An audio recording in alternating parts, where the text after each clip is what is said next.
On a cold winter night, suddenly I got a call on my cell phone from my mother-in-law. She ordered me to bring some kerosene for the stove from the warehouse outside to her room. Yeah, it's snowing so much right now. Deep down, I thought I just got out of the bath. And without responding immediately, my mother-in-law quickly threw words at me. What an inconsiderate daughter-in-law. An elderly person is cold because they can't get warm, and they're asking for help. And in the snow, do you want the elderly to go outside? Don't you think it's dangerous? A useless daughter-in-law? My mother-in-law continued to complain over the phone. I wanted to tell her to consider the situation, but I gave up, thinking that it was pointless to argue over such a small thing. I put my son to bed and decided to head to the warehouse alone in the pouring snow. It's cold. Where was the kerosene again? It seems to be nowhere. As I was thinking that, I inadvertently let out a shriek. The warehouse lights suddenly went out, plunging into darkness. Why? A blackout. I called out. I hurried to the exit door, but it wouldn't open, as if it had been locked from the outside. You've got to be kidding. Trapped. Did my mother-in-law do this? At that moment, I was enveloped in despair. I had no idea that this would lead to such an event. My story, Victoria. My name is Victoria, and I'm a 22-year-old housewife. I live with my husband and our 2-year-old son. When I was in 3rd grade, my father died in an accident. My mother, who was a housewife, had to start working, and she raised me and my sister alone, working an office job at a construction company. No matter how tough the days were, she never complained in front of us and was always smiling. Seeing my mother working so hard to not let us feel deprived, I decided to get a job right after middle school.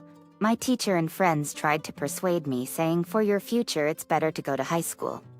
But my decision did not change. I had decided not to go to high school. However, in the summer of my 3rd year of middle school, I decided to go to high school. The reason I changed my mind was that my mother wanted me to go. Knowing my mother's wish, I reconsidered my selfish thoughts and blamed myself. I'm sorry, Victoria, if I had worked harder and earned more. You could have decided to go to high school without any worries. While saying that, my mother cried. As far as I remember, the last time I saw her cry was at my father's funeral. Maybe my mom blames herself when I think too much about unnecessary things, thinking that I decided to go to high school following my mother's wishes. And wanting to help the family finances even a little, I started working part-time as soon as I entered high school. That was when I met my husband. I met him at the grocery store where I worked part-time. He was a university student, 4 years older than me, and to his high school part-timers, he was like a reliable older brother. I was juggling part-time jobs at a grocery store and delivering newspapers. I spent busy days delivering newspapers early in the morning and working at the grocery store after school. Even as a high school student, there were moments when it was physically tough. During those times, my husband would take care of me and help me with work. He was kind and trustworthy, and I gradually became attracted to him. Then, as my husband graduated from university, he quit his part-time job. I took the plunge and confessed my feelings to him, and we started dating. After graduating from high school, I began working at a supermarket. About a year into my job, I discovered I was pregnant. When we told both sets of parents about the pregnancy, my in-laws opposed it, saying, "You're still young. It's too early to get married." At that time, my mother pleaded earnestly with my in-laws. My husband joined in the persuasion, and reluctantly, my in-laws gave us their blessing to get married. I turned 20, and at the same time we got married. My husband has one younger brother. His parents doted on him as the eldest son, and it seemed difficult for them to accept me, who was raised by a single mother, as their precious son's wife. My mother-in-law showed an abnormal attachment to my husband to a level I found unusual. Despite the marriage being decided, my mother-in-law confronted me, saying, "Did you deliberately get pregnant first? Cheater, we will never accept you as our daughter-in-law, never." I felt significant anxiety about the relationship with my in-laws after marriage. Our house was next to my husband's parents, and as soon as we decided to get married, they bought the vacant lot next door, where we built our home. At the time, I frequently consulted with my husband, saying, "Don't you think we should carefully consider living next to your parents?" They will have to be mindful of us being around all the time. Yet my husband was nonchalant, saying, "What's the problem? They can help with the child, can't they?" I realized after marriage that my husband had quite a mother complex. Even when my mother-in-law made sarcastic remarks in my presence, my husband didn't care at all. While I was pregnant and supposed to be resting due to poor health, my mother-in-law approached me saying, "Even though my son is working hard, why are you just lying down? You're just skipping housework and sleeping. What do you think you're doing?" I couldn't stay silent and discussed it with my husband. "You know, the doctor told me to rest for a while. I don't want to come off the wrong way. So could you explain it to your mother? But it's the truth, right? You're lying down. I don't think Mom is wrong. It's a fact that you're not doing the housework." My husband didn't care about my health and sided with his mother. I was astounded by his attitude when I was working part-time at the convenience store. I thought of him as a reliable older brother figure, but now my anxiety was growing because he was completely unreliable. Then on a day when decades of heavy snow fell, an incident occurred. That day my husband was late coming home from a drinking party, so I was preparing our son for bed. Suddenly my mother-in-law called me on my mobile. "Victoria, are you free right now?" "Well, I'm getting the child ready for bed right now." "Oh, is that so? Sorry to bother you, but could you get some kerosene from the storage shed and bring it over?" "Is it over? It's so cold and we've run out of kerosene for the stove. I think I might freeze." And with this heavy snow now I hesitated, thinking, I just got out of the bath and don't want to catch a cold. My mother-in-law bombarded me with words. What an inconsiderate daughter-in-law. An old person can't get warm because it's so cold and I'm asking for help. And you want an old person to go out in this snow? Don't you think it's dangerous? You're a useless daughter-in-law. As my mother-in-law continued to complain over the phone, I wanted to tell her to consider the situation, but I resigned myself, thinking it pointless to argue over trivial matters. I certainly would be in trouble if I couldn't use the stove in such cold weather. I thought, deciding to heed my mother-in-law's request. I put my son to bed and, as the snow fell heavily, decided to head to the storage shed alone. The shed was located between our house and my in-laws. Trembling with cold, I unlocked the door, turned on the light, and searched inside. I looked for kerosene, where my mother-in-law had told me it would be, but I couldn't find it anywhere, and was bewildered. Where could it be? Just as I thought to contact my mother-in-law, the lights went out in the shed, plunging it into darkness. What? No way! I involuntarily raised my voice in surprise. I hurried towards the exit, but it wouldn't open, as if it were locked from the outside. You can't be serious. Am I locked in? Did my mother-in-law do this? At that moment, I was enveloped in despair. After enduring endless insinuations and sarcasm, now this. I was deeply disappointed from the bottom of my heart. It was a day of heavy snowfall said to occur once in decades. Even inside the shed, it was below freezing without heat. I realized that being trapped for a long time could be life-threatening. And I was also worried about my son, who was at home alone. Reluctantly, I decided to call my husband, who was at a drinking party. "Yeah, it's me. What's up?" My husband sounded drunk, probably due to the drinking party. "I'm sorry to bother you during your party, but I need help. I'm locked inside the shed." I explained the situation to my husband and asked for help, without showing any sign of concern. "Come on, I told you I'm at a party. You probably just didn't look around properly and locked the door yourself. It might do you good to cool down in there for a bit." He dismissed my plea without really listening, blaming me for the predicament. "Fine, I won't consult with you anymore. It was my mistake to rely on you for help. Whatever happens now, I don't care." Angry at his response, I shouted and hung up the phone. I was foolish to rely on such a hopeless husband. I gave up relying on my husband and began to think of ways to escape on my own. Even though it was pitch dark inside the shed, my eyes adjusted to the darkness, and I began to make out my surroundings. Looking around, I saw something like a window in the back. I rushed over to find that the window had bars, making it impossible to escape. I can't get out this way. Disheartened, I went back to the door. The shed had only one entrance, which, upon rechecking, remained firmly shut and unopenable. It seemed I was completely trapped. but I desperately searched for a way out. This might be impossible until morning. Shivering with cold, I felt a wave of exhaustion wash over me. It was difficult to move my hands due to the cold, but I managed to take out my cell phone from my pocket, thinking of calling the police as a last resort, as I desperately tried to touch the screen. I suddenly heard a noise and instinctively stopped to listen carefully. What? Is that the voice of the neighbors? From the street outside, I could hear people talking. The voices were familiar. They belonged to the elderly couple next door. I thought it was my last chance, so I shouted desperately, trying to get their attention. Excuse me, I'm here." After shouting several times, the elderly neighbors finally noticed and responded. "Are you in the shed? Are you all right?" The couple asked loudly and worriedly in front of the shed. "Someone locked me in here, and I can't get out. Could you please open the door from outside?" I pleaded with them, half in tears.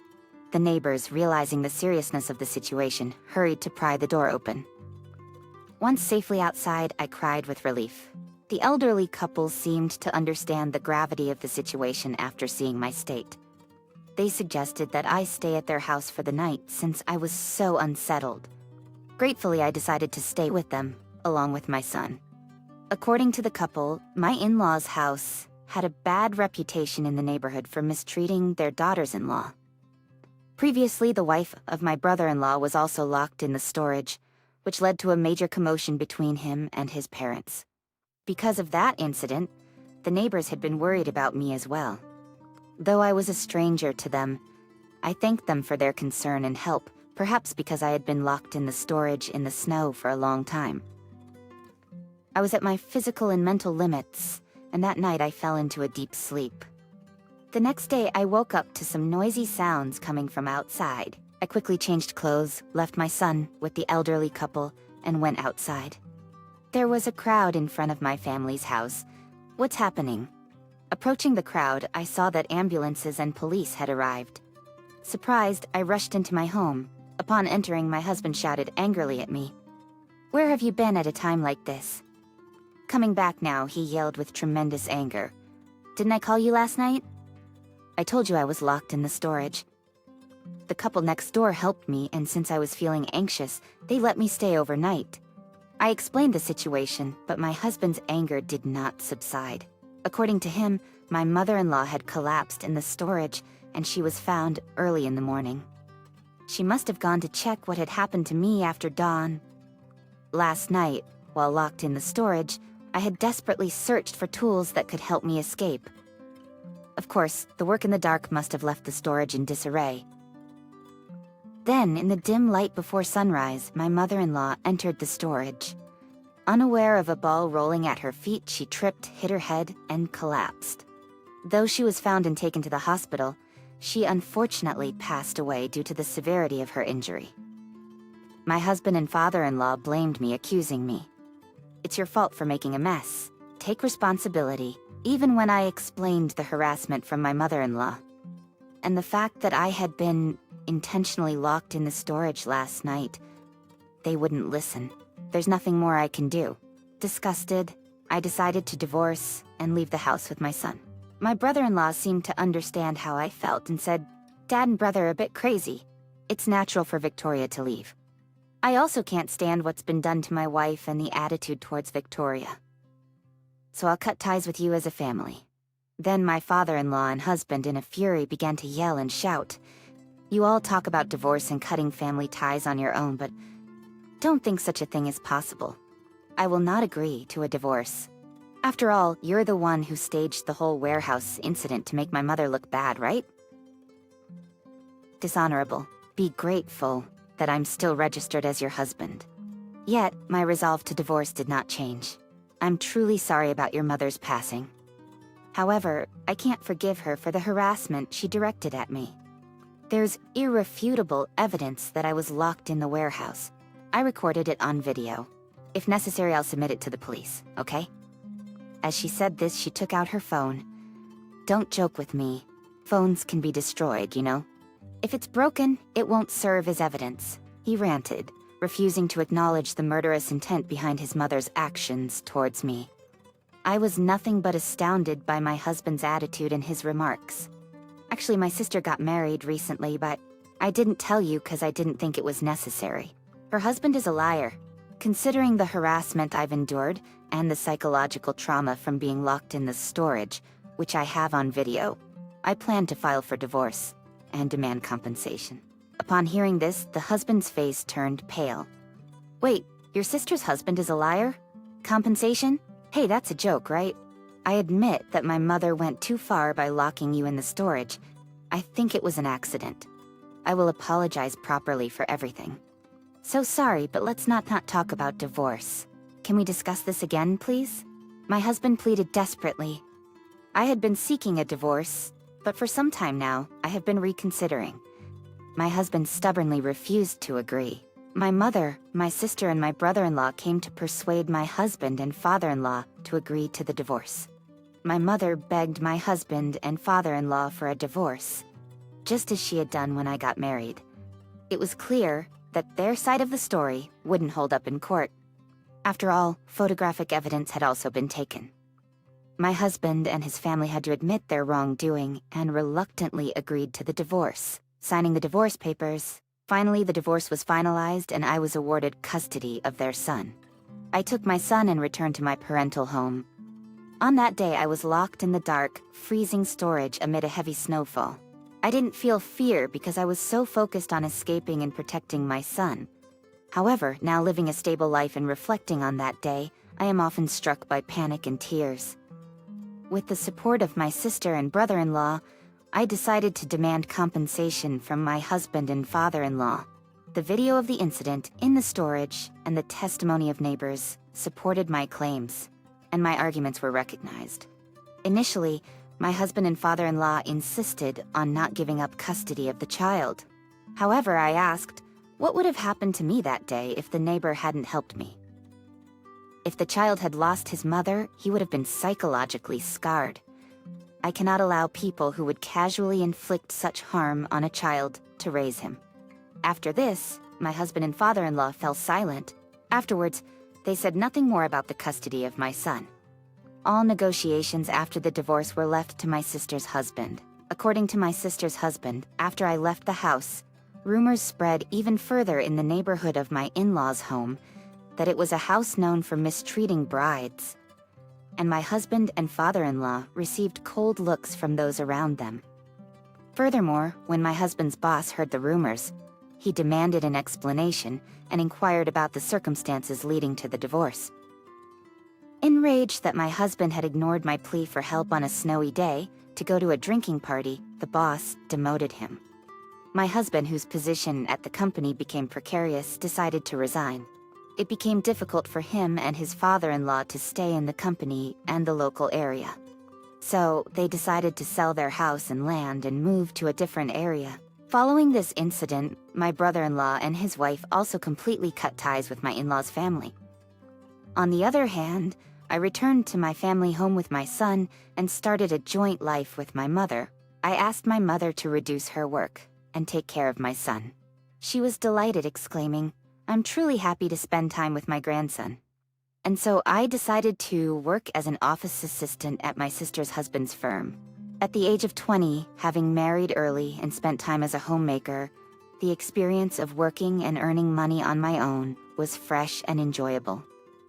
To ease the burden on our mother, who has worked tirelessly for us sisters without a second thought for her own life, I will work hard and earn more from now on. With that thought, I naturally became motivated. Furthermore, through my sister's husband, I met a lawyer and started dating him. He is more than 10 years my senior, but is a very kind and gentle man. My son also feels close to him, and on holidays, the three of us often go out together. We are thinking about getting married next year, and we are currently building a new home. This new house coincides with the timing of his starting his law firm, and will serve as both an office and a residence. Moreover, this kind man is also considerate towards my mother, and the new home will be designed for 2 generations to live together. I am filled with gratitude towards my mother, who has always supported my sister and me by herself. I am spending happy days with my family and we will always be together.